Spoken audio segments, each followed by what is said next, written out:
This is Rashawn Slater, first round draft pick for the LA Chargers, and you're listening to the Charged Up Bolts podcast. Bolt up. Hello and welcome to episode 51 of the Charged Up Bolts podcast. I'm your host, John Was Jr. And on tonight's podcast, we preview our Week 6 matchup with the Baltimore Ravens. I'm joined by two of my co-hosts, Dan King over in Colchester. How's it going, buddy? Not too bad. Bit of a cold, but not too bad. It was good to actually meet you in person. Yeah, just get that out there. That was good fun. I've seen that hat live as well. It's as bright in real life as it is on camera. Over in the Herbert hangar, how's it going, John? Things are going well. I actually did not realize right now that Colchester is a place. I thought you were saying that was like some sort of funny play on the fact that he might have a cold. But okay, Colchester. That's good to know. Yeah, it's Colchester southeast. It's a garrison town, actually. The airborne brigades down there. Parachute regiment. Literally down the road from us. Yeah, literally, yeah. Don't want to get into the wrong bar fights with those guys. Trust me. So, look, we're coming off the back of another unbelievable win. I would argue the best in recent memory. I'm talking the last maybe 10 years, and you've got to include the Baltimore Ravens victory in the playoffs in that, in 2018. Absolutely superb. I was actually sat here this morning wondering how the players are getting on, because some of them are going to have some nasty bruises after that encounter with the Browns,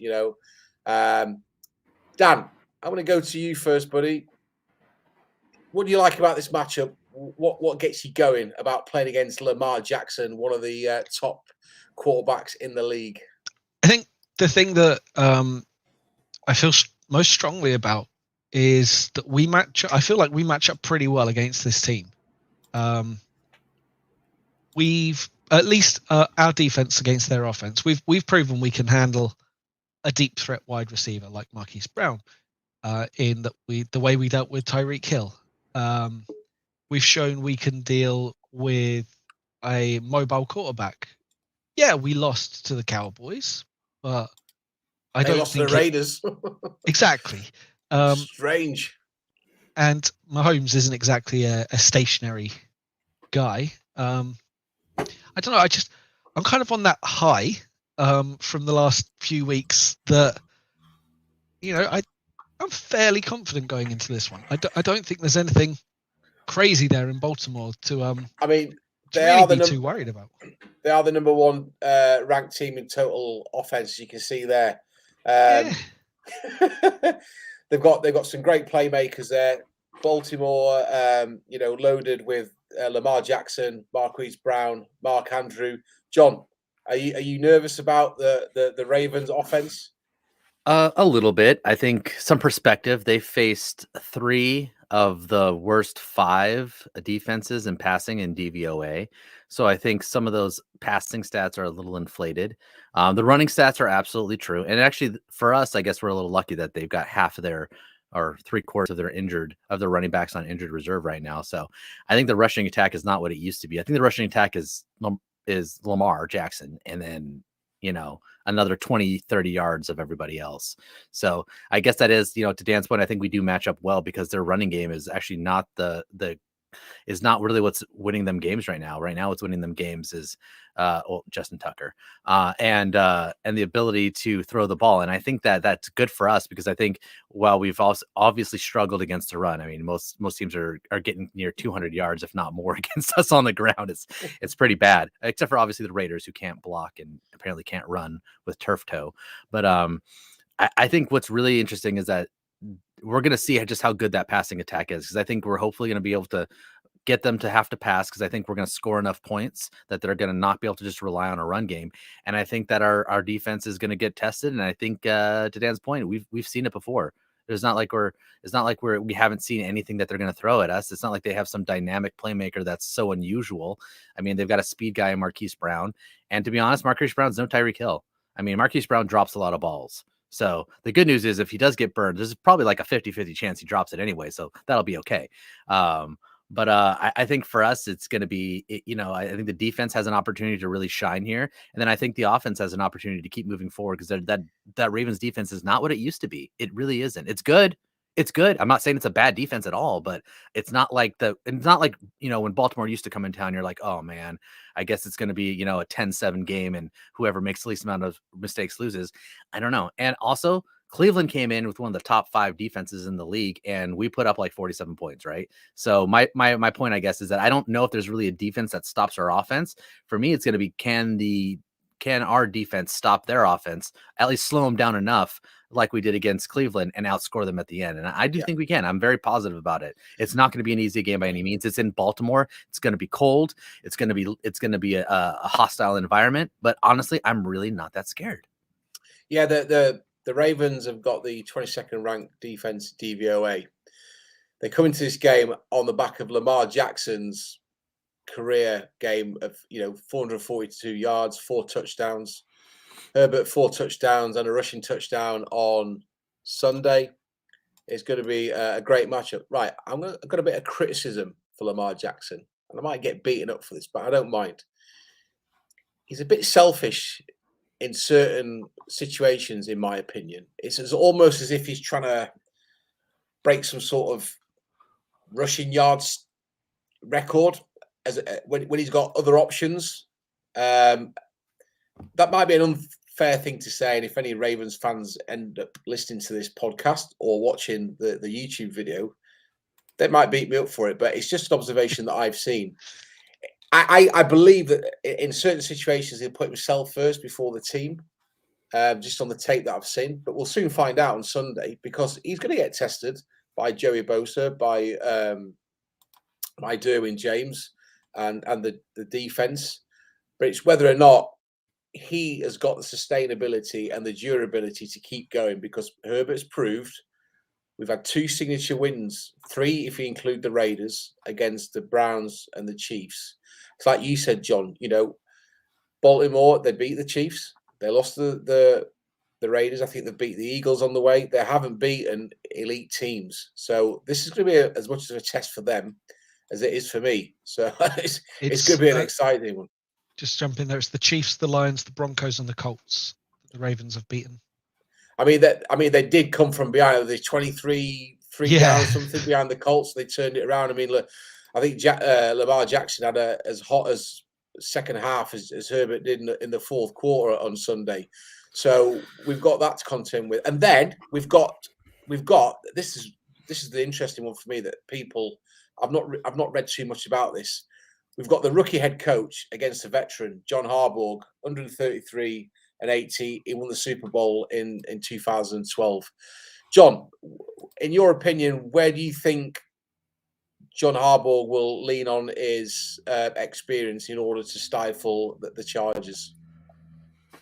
I mean, I think he's going to use every trick in his box to figure out a way to push Justin Herbert into mistakes. I think if there's one major criticism that we can really put on Herbert is that there's always at least a couple throws a game that are either intercepted or probably should be intercepted. And the numbers haven't really, he hasn't had a ton of interceptions yet, but I think he does have, I don't know if it's a miscommunication thing or an over aggressiveness thing or what, but there's always a couple plays a game where you're like, I don't know if he should have made that throw. And I don't know why that necessarily happens. But I think Harbaugh can use some of his experience in the past and go, well, we know how to pressure quarterbacks into mistakes, right? I mean, how did they beat Kansas City? Part of that was forcing them into turnovers. So I think for Harbaugh, it's going to be, how do we focus on turnovers against this team? And, for us as the Chargers, I think we need to really think about how do we secure that ball, right? No fumbles, can't have fumbles, can't turn the ball over, can't give Lamar a short field. He is devastating on a short field, devastating, because at any time, anytime within 50 yards of the end zone, he could break it for a touchdown himself, anytime. So anytime he gets past that 50-yard line, I'm like, I don't know if you're going to stop them. Like that's how good that offense can be. Yeah. So I think the key is to make sure that we're not giving them short fields and forcing them to go the length of the field and putting pressure on them to score quickly, right? this little, hey, we're going to run some draws, we're going to do quarterback sneak, we're going to do end arounds, and we're going to pass it every once in a while. That's great. Eats up a lot of clock, but if we're putting up a touchdown every time we touch the ball, it's going to force them into throwing the ball more. And I think that puts them into our court, right? So I think Harbaugh knows that. And I think Harbaugh is going to want to control the clock. He's going to want to keep Justin Herbert from being able to put up big points. And I think he's going to want to keep it a low-scoring game. If I'm the Ravens, that's what I want. I want a low-scoring game. It means you're bottling up Justin Herbert. And that's what I expect Harbaugh to try to push for against us, is to try to use all the tactics he has. Yeah. Yeah. I mean, Dan, I believe when we played Baltimore in the playoffs, I think we lost in the regular season. Obviously, we won in that wildcard matchup. We played with 7 defensive backs. I don't see that happening this time around because it's completely different personnel packages. Do you think that we're going to play as we have done and allow them to run the football and choke them with the secondary? I think so. I think we'll be a bit more willing to have them run at us. Lamar's not exactly the best at holding on to the football. No, Sure, I think he's already had 3 or 4 fumbles this year. And hey, we're doing okay in that regards. We're managing to at least turn the ball over. I think we'll see a lot of there's always that aspect of like, do you give Lamar Jackson room to throw it and stop him from running it, or do you let him run it and just hope that there's no breakdown and a massively open player for a throw? And I think we'll be more inclined to let him run and just try and just gang tackle. I think is the key there, is Derwin James just spying him the whole game and just flying at him. Yeah, I think you're right. I think letting him air the ball down to Marquise Brown and Mark Andrew is dangerous. I mean, Andrew's one of the top, if not the top tight end in the league at the minute, with George Kittle going down on IR. So I am fearful about what they can do. They've got Sammy Watkins as well. Le'Veon Bell's he's not the player that he used to be. But how many times have we played a running back, John, who's done nothing, and then they've put up 100 yards against us? It's the Charger way, but we're also seeing that the old Charger way, yes. But we're also seeing now that we're starting to turn that corner, and when we come back after the break, we are going to talk a lot more about the Chargers. But being, obviously this is a Chargers podcast, but if I'm sat here right now, John, and you're a Baltimore fan or even on that roster, this is going to be a hard question for you. Are you going to be worried about the Chargers coming to your building, or do you still think it's the same old Chargers under a bit of a fluke? Oh, you want me to answer before the break? Okay. Before the break, I'm going to say that I think teams are looking at the Chargers differently. I think it starts with Brandon Staley and the effect that he's had on there. And I think it's the decisive victories that they've had at the end of games, being able to hold on to the ball, being able to score last and keep the other team from scoring. I think there is just a new vision of what the Chargers are. So I don't think anybody's going to say, oh, it's the Chargers, they're just going to come in and they're going to blow this game. I don't think there's anybody who thinks that's who this team is. And then I think finally it's Justin Herbert. I think Justin Herbert is a star. And I think that there's no, as good as Philip Rivers was and all that. And again, I'm not diminishing anything from what Philip Rivers did, but the current kind of passing attack that Herbert employs is a different type of attack, and it's way more explosive in my opinion. And because it's more explosive, I think teams have to recognize that. So I don't think there's a team out there that thinks this is the same old Chargers. I think that everything that they've done thus far has proven they're a different team. Additionally, they have had a really, really tough schedule to go through. And I think people, we don't talk about strength of schedule, too much here and there as other teams would talk about other teams, like, oh, we don't care about who they face, we only care about they're coming to play us, right, one game at a time, blah blah blah. I think that teams do recognize, and they just say, hey, look, they've beat many really good teams, and their only loss came on a last second 56-yard field goal against another team who's really, really good in the Cowboys. So I think there's a lot of teams who are taking notice that the Chargers have played for real. They're getting better every week, and they've played tough opponents. So it's not like the Broncos, who've had an easy time of it, right? Who've had a pretty soft schedule to lean on. They've really played a bunch of tough opponents, and they've come out, I think, acing pretty much all of those all of those games. Well, that's a great segue. We'll come back after the TV timeout. And when we do come back, when you rejoin us, folks, we are going to be getting into the nitty-gritty of the LA Chargers and how we think we're going to perform on Sunday. Hey there, Bolt fam. It's week 6, which means another week of NFL action and another opportunity for you to win big with the DraftKings Sportsbook. DraftKings Sportsbook, an official betting partner of the NFL. So, what kind of promotion do we have for you this week for DraftKings Sportsbook? Well, if you are a new customer to the Sportsbook and you bet $1 on any NFL game, if any team scores a single point in that game, doesn't matter which team, you're going to get yourself $100 in free bets. I'm, of course, going to recommend you put that on the Bolts game because I'm pretty sure there's not anybody out there who's going to stop Herbert, Eckler, Williams, Allen, Cook, any of our offensive weapons from getting to the end zone. So what happens? You bet $1 on that game. Either team scores a point, and you get $100 in free bets. That's easy money. My good friend Nomeo Greats mentioned last week it's been 1943 since the last 0-0 tie in the NFL. So, hey, what are the chances we're going to see another one of those? Probably not likely. Anyways, if you are a new customer to DraftKings, but you can't have access to the sportsbook, like myself here in the Herbert Hangar, well, no problem. As you wait to get access to the sportsbook, you can play any of their daily fantasy sports games that happen all season long. That's right, DFS, it gives you an opportunity to win huge prizes all season long. If you're a new customer to DraftKings, you're going to get some free chances at lots and lots of great cash prizes. I highly recommend you check it out. So, how does this work? Well, you need to go download the DraftKings Sportsbook app right now. Use promo code TPPN and throw down $1 on any NFL game and win $100 in free bets if either team scores a point. That's promo code TPPN this week at DraftKings Sportsbook, an official sports betting partner of the NFL. Must be 21 or older. New Jersey, Indiana, or Pennsylvania. Only new customers only. Minimum $5 deposit and $1 wager required. One per customer. Restrictions apply. See DraftKings.com/sportsbook for details. Gambling problem? Call 1-800-GAMBLER. Welcome back to episode 51 of the Charged Up Bolts podcast. I'm joined by John Ayres and Dan King. We're talking Chargers Ravens. Okay, it's time to talk the Bolts. We're going to start up front. Cory Lindsley has been pretty good centre. Okay, out to his left, Matt Fielder's had a very good start to the season, as had Rashel Slater. Slater gave up his first 2 sacks on Sunday. Look, we can forgive him. He's played lights out. When you're playing against Myles Garrett, one of the top 3 or 4, if not the top currently pass rusher in the league, based on current performance, that's understandable. Issues at the minute are on the right-hand side of that offensive line.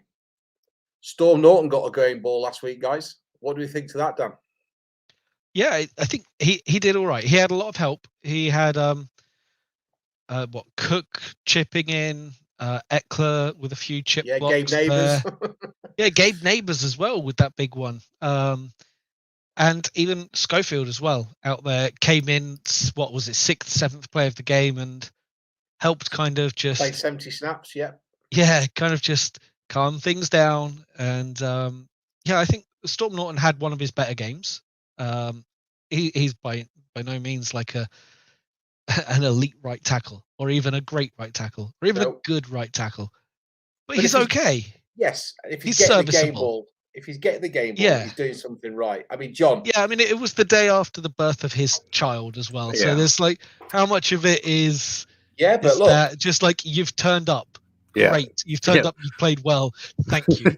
Thank you for showing up. That is the point, because there's a lot of people in this situation would have gone, no, I'm not showing up. You know, family comes first. It wasn't his first kid. I know, but it's commitment. And Cory Lindsley... Team is family. Team is family, okay. Cory Lindsley spoke in the LA Times on Wednesday, and he said it's... for us, it's the attack mentality, being in those situations where you have to get it done. It's a huge confidence builder, and it takes guts. And I think that's the point I'm getting to. Brandon Staley has given these players belief. We've had a core nucleus of this current roster over the last 3 or 4 years, and we're seeing very different results. Mike Dubb looks a completely different player to the last 3 years. You know, we've got players now stepping up and making plays. They're not looking like they're a rabbit in the headlights. John, going back to the initial point about the offensive line, Mike Schofield, is that his job now at right guard for the rest of the season? I mean, with the Bushi out, I have to imagine it's Schofield. I mean, I'm sure Jameis gets an opportunity to gets the opportunity to play for it and practice for it. But I mean, I highly doubt you're going to see him win that job, at least after this initial set of practices. So I think Schofield's the man at right field, right tackle or right guard, if I know what I'm talking about. And I think that's just what we're gonna have to see and see how it goes. And if it doesn't go well, then Jameis could be over there sooner rather than later. I mean, Jameis is more of a left guard, I think, from what I've heard about in practice reports. But maybe he can make that transition over to right guard if needed. I mean, maybe they throw Pipkins in at guard. I mean, I guess we technically have some options, but I don't know. We'll see. I might rather see Parham at right guard than I would Pipkins, but maybe give Gabe Neighbors some guard time. Anyways, we'll see what happens. But I think right now Schofield is the guy, which again makes kind of a dicey predicament for us, right? We're gonna have Schofield and Storm Norton on the same side. That's tough. So we'll see how it goes moving forward, but it'll be interesting to see how they hold up against the Ravens. Yeah, it will, and it's one of those things, isn't it? You've got to deal with the injuries as they come, and I think the guys that have come in on the fringes, they're just going to be buoyed by the rest of the locker room. You know, I don't believe there's going to be any of this. Oh well, you're a second-rate player. You shouldn't be starting. There'll be none of that. There'll be lots of encouragement, and long may that continue. Lots of talk this week about Justin Herbert. At last, people are talking and mentioning him as an MVP. I'm not too bothered about that. If that happens, it happens. We want to see him in the playoffs. We want to see him making a run for the Super Bowl in the next few years. But Wink Martindale, the defensive coordinator for the Ravens, made a statement today, and PFF posted it saying he's one of those guys that could throw a strawberry through a battleship. And it's got people talking. I mean, Dan, if Herbert has another phenomenal game like he did against the Browns, I mean, I don't know. Words can't describe what happened on Sunday, but he can do it again, can't he? Absolutely. It would just squash, surely. Who's throwing a strawberry through a battleship? That guy, bonkers. But yeah, if he has another game, there's no stopping the talk there.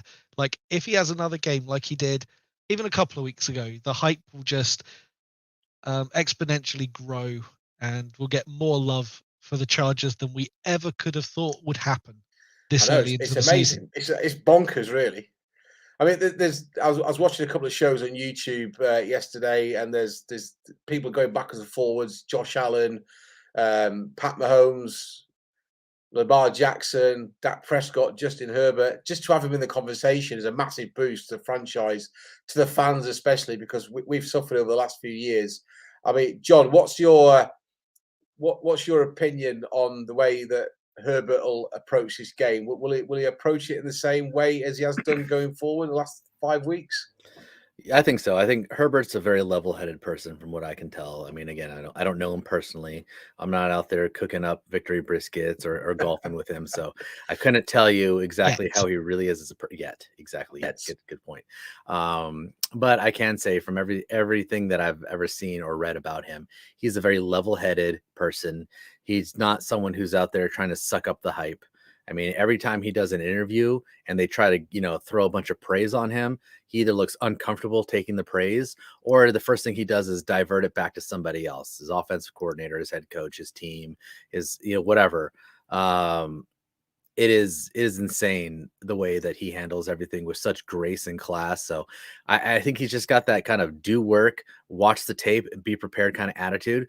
I don't think he changes game to game. I honestly don't think that any game is any different for him. He looks cool and comfortable under pressure, no matter the team or the situation. I honestly think that he's out there saying, hey, it's just another game. I'm just going to go do what I got to do to help win, to help the team win. And then we'll get ready for the next game. So I don't think there's any pressure on him to operate any differently than he's done before. And I think he's going to go out there, he's going to sling it, and he's going to do what he's done so far. Is he necessarily going to have the same numbers every game? No, not nearly. Not, we have bad games on the O-line. We'll have bad games from him. Like, bad games happen. Okay. They do.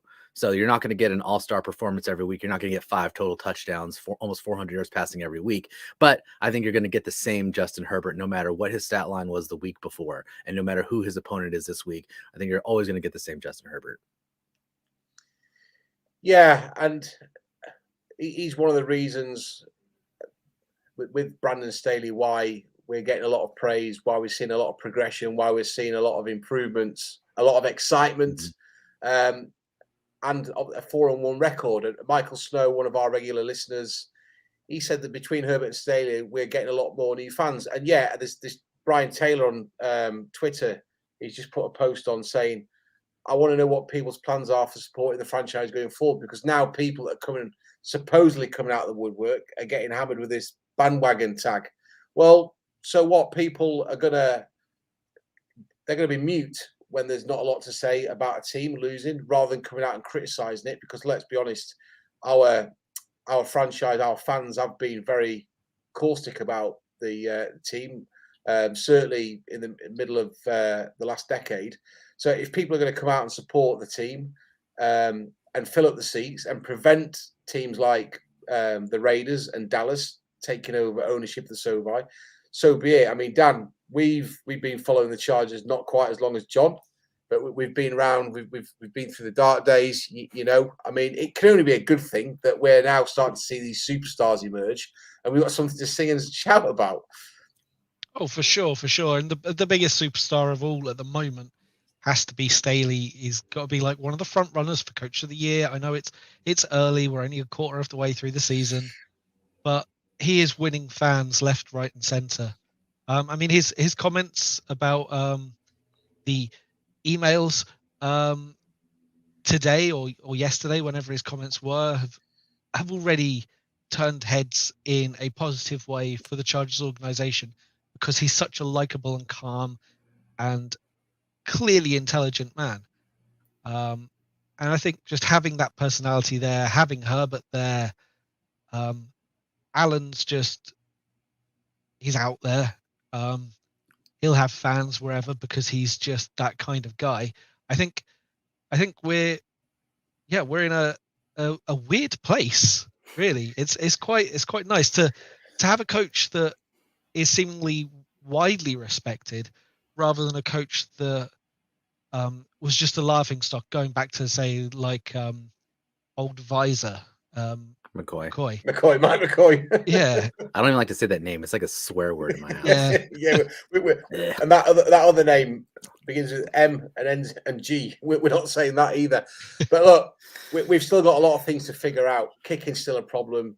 Vizcarra, his job's on the line, man, because if he lets us down, I think there's going to be some words said in that front office. John, do you agree with that?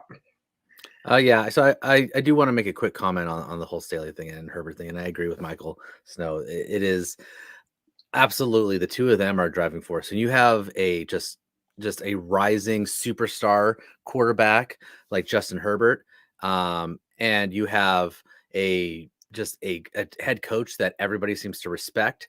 And you know what? A lot of people respected Anthony Lynn as a person, but they didn't necessarily respect him as a coach. And I think people are respecting Staley as both a coach and a person, which is amazing. I think when you've got those two driving forces, you create more fans. I mean, I was listening on the way to work this morning. I was listening to like satellite ESPN radio or whatever, and they were doing a whole segment on the Jets, right? Talking about how Salah has failed, and because it was with Greeny, and Mike Greenberg is a big Jets fan anyways, but they're talking about the Jets a little bit and how it's failed and how things are going wrong and what they need to do to fix it or whatever.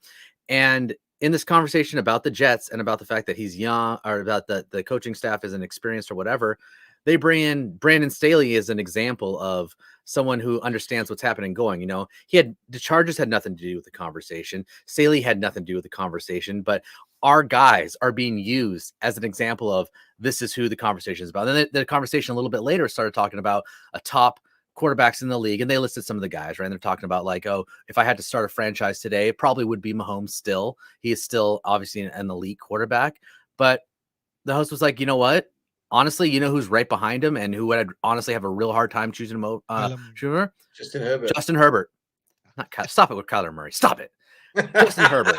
And he's like, look, yes, Mahomes might be a better quarterback right now, but if you look at Justin Herbert in his barely 1 year worth of games under his belt and at the age of 23 compared to where Mahomes was at that point in his career, Justin Herbert is far and away much further along in his progress, meaning where's his ceiling? It implies his ceiling is higher than Mahomes. So the fact that we've got conversations that has nothing to do with our quarterback or our coach, and they're brought into the conversation as, hey, this is ideal. This is the gold standard. That is a new feeling, and it is amazing, and it's why we're getting more fans, right? You know, Snow pointed out that, hey, we had a similar effect back in 02-03 when LT started really becoming one of the greatest running backs of all time. You know, a lot of fans joined in at that point, you know, and that's true. Like, I don't care about labels, bandwagon. I don't care if you've been following them for 1 day or you've been following them since the 60s. I don't care. If you're going to support the Bolts, then I'm all about it. You know, like you said, we're going to sit here and we're going to complain about the media making fun of us not owning SoFi Stadium and us not having any fans. Well, you know how we get fans? Part of gaining fans is getting bandwagon fans and then convincing them to not be bandwagon fans anymore and be full-time fans. So you know what? Bring them on. Worst case scenario, bandwagon fans leave, and then you don't have to worry about them anymore anyways. Who cares? The true ones are going to stay. My best mate, LT. There you go. LT, We are talking about LT, yes. Best buds, surely. Look, it's interesting times, exciting times. Chargers social media is blowing it off the door, you know, blowing the doors off it, you know, all in, absolutely phenomenal. In my opinion, it's better than Hard Knocks. And I think we need to enjoy this positivity and this journey while it lasts, because hopefully we've got 15 to 20 years left of watching Justin Herbert, and hopefully Brandon Staley is going to be sticking around for a long time. I was talking to my wife at the Tottenham Hotspur Stadium on Sunday, and the biggest risk for me is that our defense and offensive coordinator potentially could get poached down the line and you know, move on to another franchise. But we need not worry about that right now. Let's hope that Joe Lombardi dials up some really cool plays on Sunday and we come away with another victory. Take us to 5-1, keep control of the AFC West, and we've got a bye week not too far away. Let's get to that and see where we are. And I think I'm really positive about this, and I'm going to give my prediction after you two have given yours. So have a quick think about now what Bez will post his online. He's currently stuck in traffic somewhere. Traffic jam in England. Never heard of that before. But look, I can't wait for this matchup.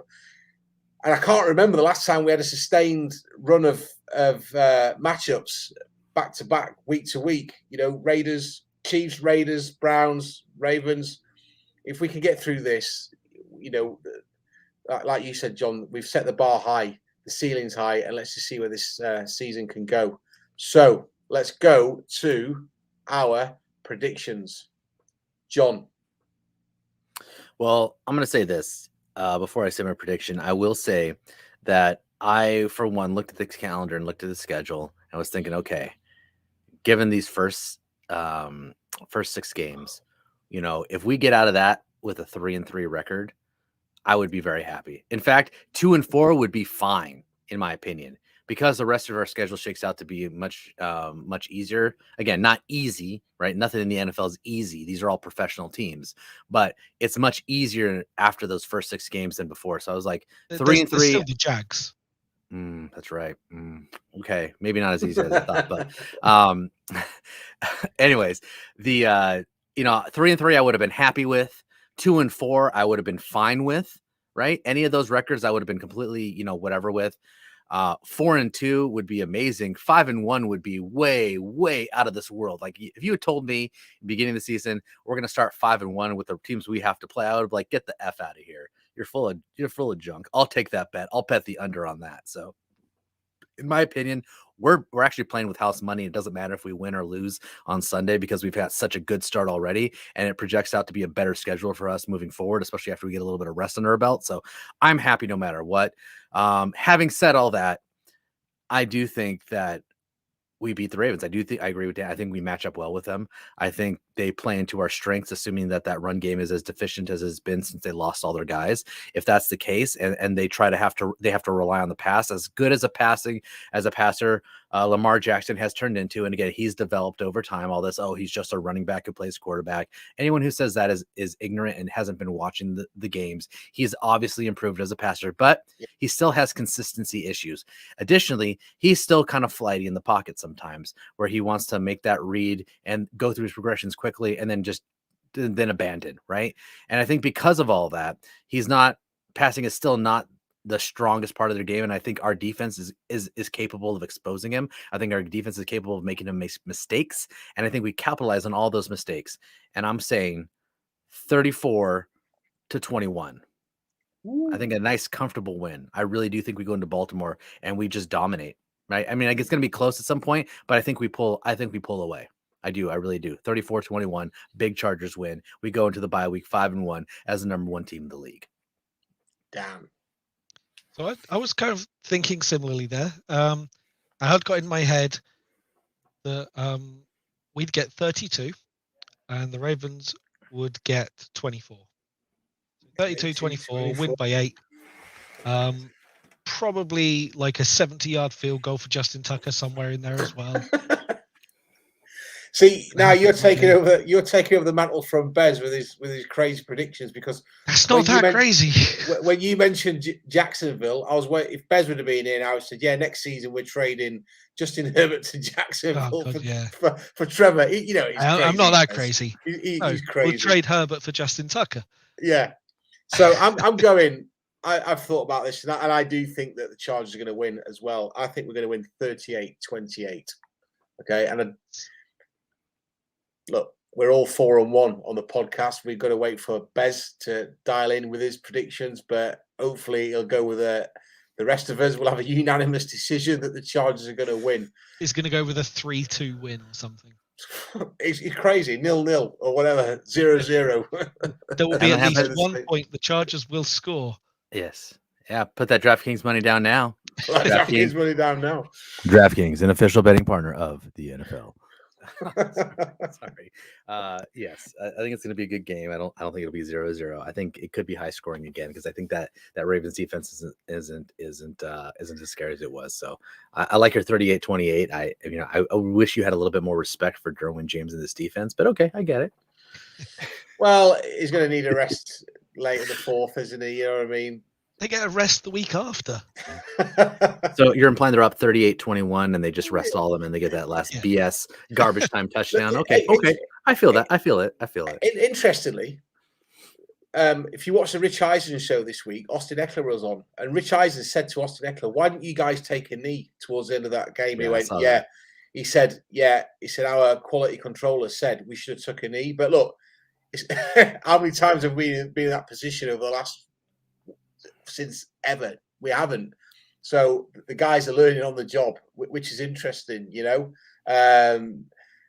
even the play callers didn't say why they're taking a knee, and I didn't hear it in any of the podcasts either. So look, it's an interesting question, it's an interesting take, it was an interesting answer. So let's see what they dial up on Sunday. It's going to be a great matchup. For those of you who've tuned in, thank you. The podcast will be available from tomorrow via your normal platforms, Apple and Spotify. We are on a roll, ladies and gents. The Ravens come off a great win against the Colts. Lamar Jackson's playing hot. Justin Herbert's playing better. Let's see what this one comes out as. Hopefully, it's another Bolts win, and we can celebrate with brisket on Monday, John. Victory brisket. Thanks for tuning in, guys, and thank you for listening to chargedupbolts.com.